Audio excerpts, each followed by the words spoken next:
Well, amigos, what is up? Welcome back to Let's Play Final Fantasy III. In the last episode, we defeated Goldor, who had the fourth crystal, and then he broke it because he's a jerk. That shit just kinda happens to us, actually.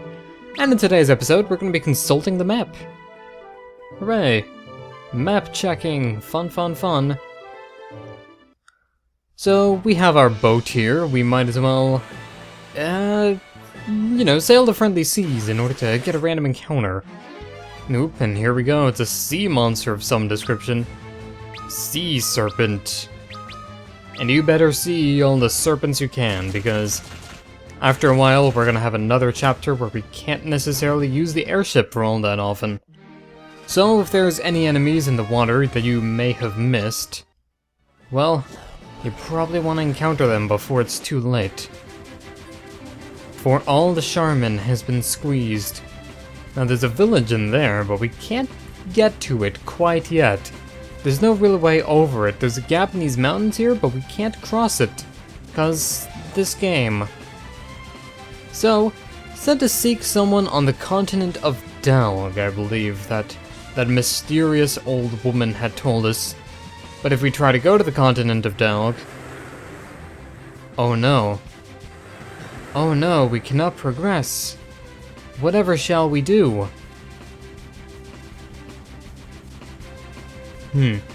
Well, if we can't go that way, we might as well find something else to do. I believe there's actually a town in an island up north. If we can get there in a timely manner. There we go.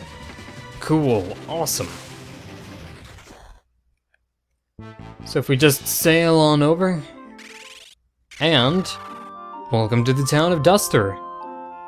Now Duster's kind of a weird town because it's actually populated by bards and geomancers. Hello, Mr. Bard.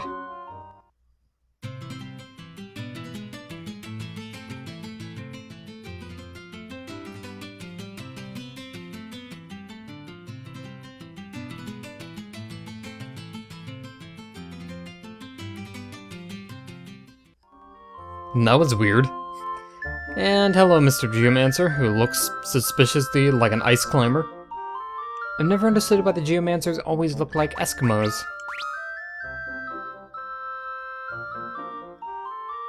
Alright.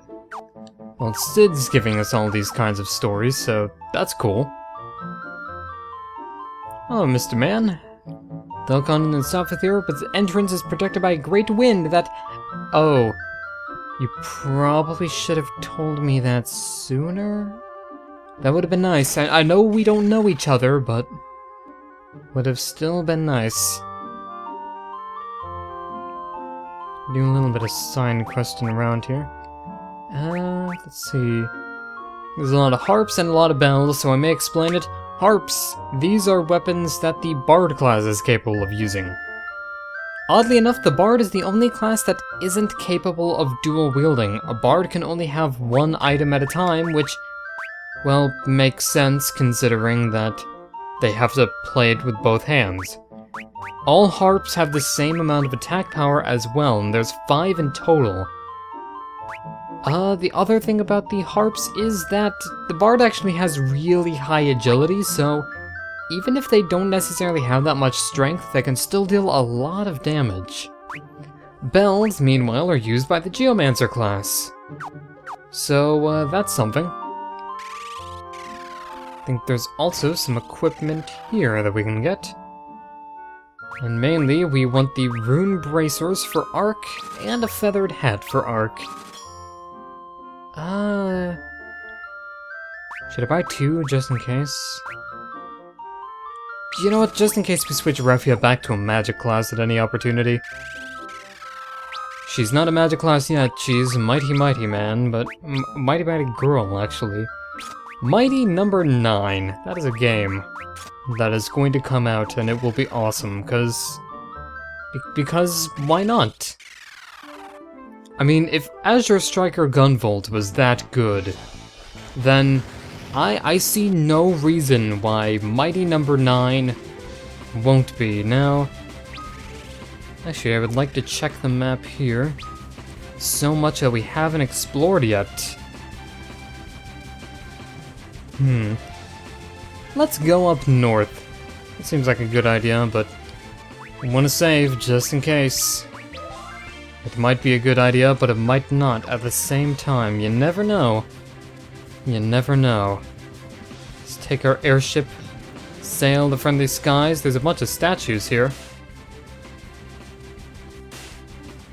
Well, we can't pass it by airship, so,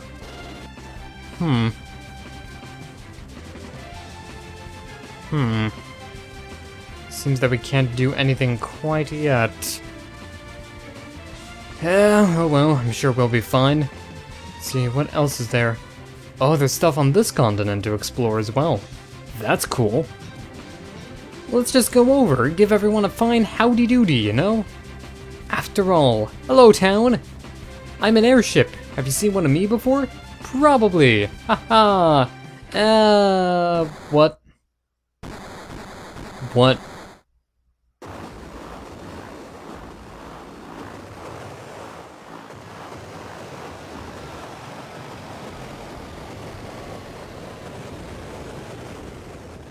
And everyone died. The end. Okay, well, not really. Well, maybe. We're not getting up. Oh, nope, everyone's alive. Okay, that's cool. Cannon shell disabled our engine, but I did not know why they would fire upon us. Alright. Wow. Oh man, that... Is that supposed to be a standing upright brick wall? It just looks... Oh man, that just looks bad. Okay, I understand that Final Fantasy 3 is, not the greatest port of all time, but... Hey, you know what? Let's talk to these guards. They look friendly enough.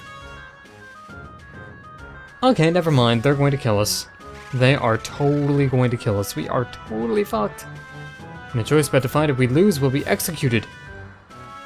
Those who do not fight will be charged with treason, and you all know what we do to traitors. Why must we fight our friends?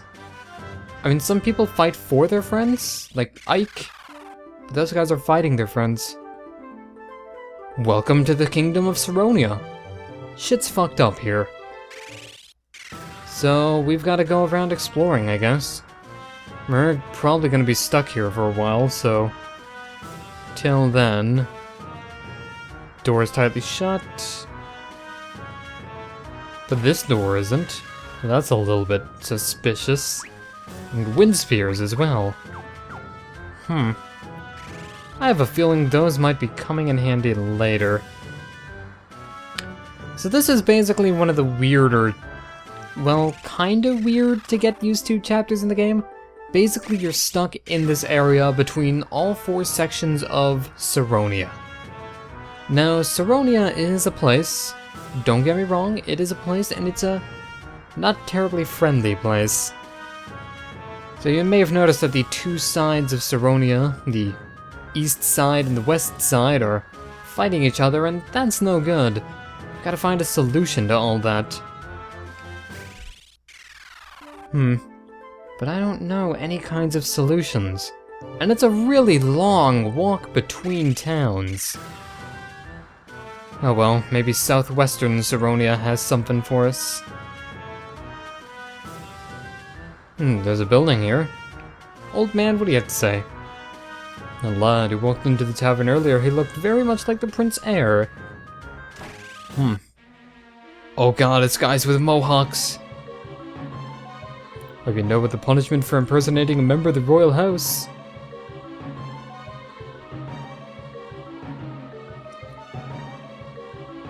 Oh man, Ark's gonna be a badass. Ark can take all of these guys on at once. I mean really, Ark, he's making us do all the work, but he's probably like, he probably punches dudes in the kidneys for a living. That would be something. That actually seems like a very good job choice. When I grow up, I want to be a professional kidney puncher. That's what I want to do.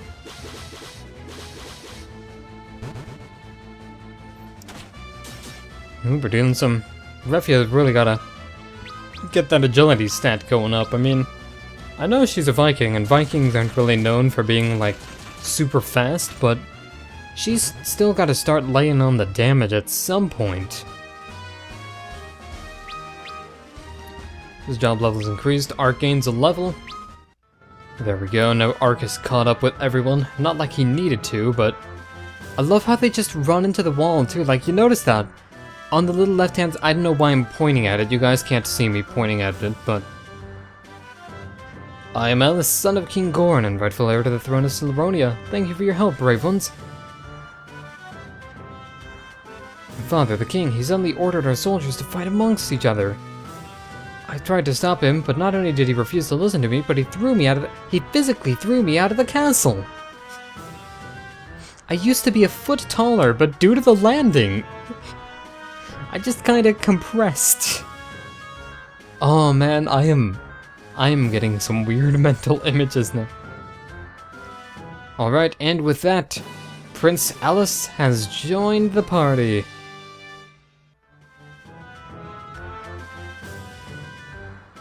And with Prince Alus in our party, what does he have to say for himself? Well, it's changed. It's as if some evil spirit has taken a hold of him. There must be a reason for all this. I'm sure he'll explain it to you when we meet him. I would like to talk to him, but he told me to never return to the castle. Aw. Also, we can't talk to that guy. But I like his mohawk. Oh no. We are never going to be able to talk to that man. That man's voice will remain forever silent. Truly a tragedy among tragedies. Anyway, I believe we have to now go to here, I think.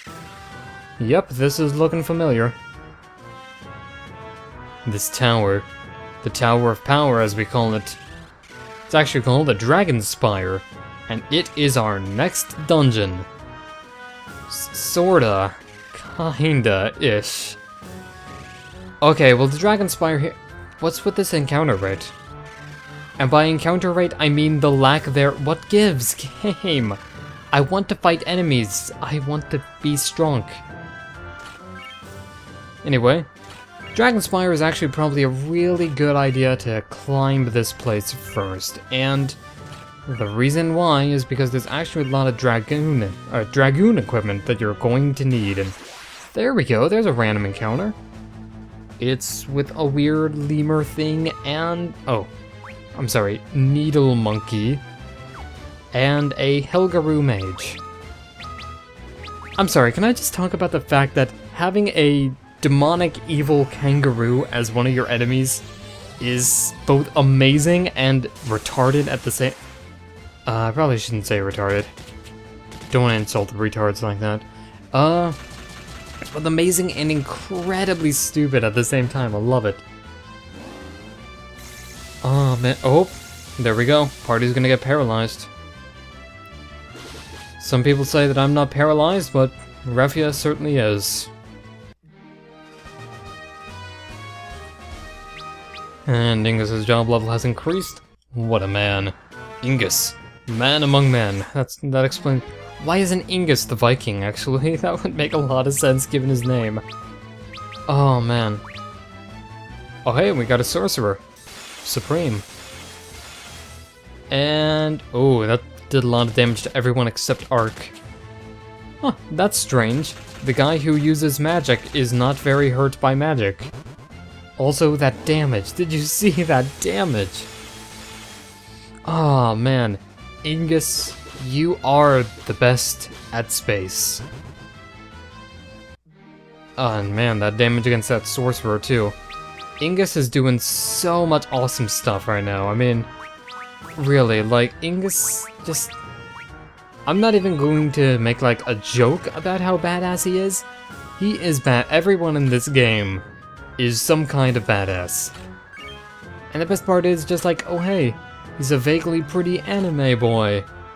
I could go for that. And then it's just like, oh no, he's kicking my ass because he's complete badass. And also Refia's job is changing. What? I didn't think of that. So yeah, the Dragoon. Okay then. Okay. The Dragoon is Well, it's an interesting class. It is an integral class for what we are going to be doing. The Dragoon is a melee class that specializes in dealing damage in one fell swoop, which you guys are actually going to see right here. I think that maybe part of the best way to introduce what a Dragoon is going to do is by, of course, getting into battle. And watching Alus cast Arrow. That's always fun. Anyway, the Dragoon is a melee class with fairly decent stamina and agility for what I remember, but while their stats do seem a little bit middle of the road, the higher agility stat does mean that they can deal some pretty decent damage. Now, I may be wrong on this because I don't know all the class's stats, but I'm pretty sure it at least has some decent stuff going for it. The Dragoon is also capable of using a command ability called Jump. Jump enables them to sacrifice a turn to deal 2 times the amount of damage to the next. During this period of waiting, they also have immunity to every attack in the game. So, yeah.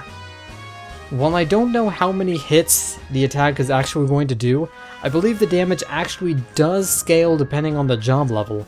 So, wow, what is this encounter rate all of a sudden? It's like we encountered no enemies throughout the first part of it, but then suddenly it's just like, oh hey, I heard you like enemies. Oh yeah, what was I gonna say? The Dragon class also is the only class that can equip lances as well. At least of the major classes. There is a side class that we do actually have that I think can equip them as well, but we're not going to use it because it's horrible. Just gonna say that right now.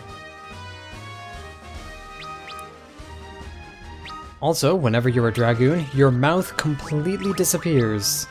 It's like you've been eaten up by your helmet. I love how exaggerated and goofy the helmets look. Got that long braid of badassery there too. How does Refia's hair suddenly get that long? Maybe it's like a hair extension, or maybe she's Milia Rage from Guilty Gear and can just control its length at will. That would be a cool power to have. Also, we got a Katobla pass, so you gotta be careful that they don't petrify you. And if they do petrify you, of course, you can always cry out that it's total bullshit. You know what the best part is? Refia is dealing just as much damage as the Viking class probably would be. Oh man. Oh man. Now that we actually have equipment for the Dragoon class, that she's actually a lot more feasible now. There we go.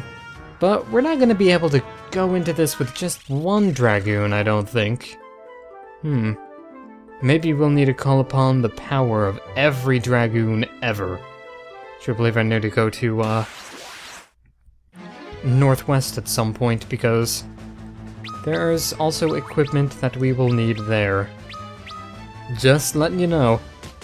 If you want to get through the next boss without any tears, without any crying, well, you gotta get some stuff to prevent yourself from dying. If I said the boss is easy, well, I'd be lying. And, I don't know if you noticed this, but my name isn't Brian. Had to come up with rhymes there, I'm sorry. I'm in a very rhymey mood now. Everything seems to have gone all rhymey. Shut the hell up, you stupid limey. Yeah, man. Somebody's going to get that reference eventually. I think. Is Yu-Gi-Oh! The Abridged series still relevant? Alright, let's get ourselves a Wind Spear. Oh, yeah. That is going to be great. So I said before that we'd need more than one Dragoon. The Wind Spear gives us the power of... Oh. Well, that's a little bit underwhelming.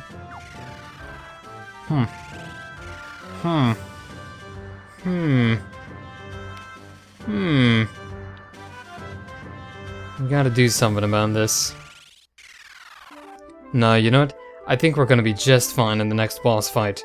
But we're gonna save that boss fight until the next episode. Bet you didn't see that one coming. So until then, this is Tails5Raga signing out. Thank you guys for watching, and I hope you've been having a very something rather day.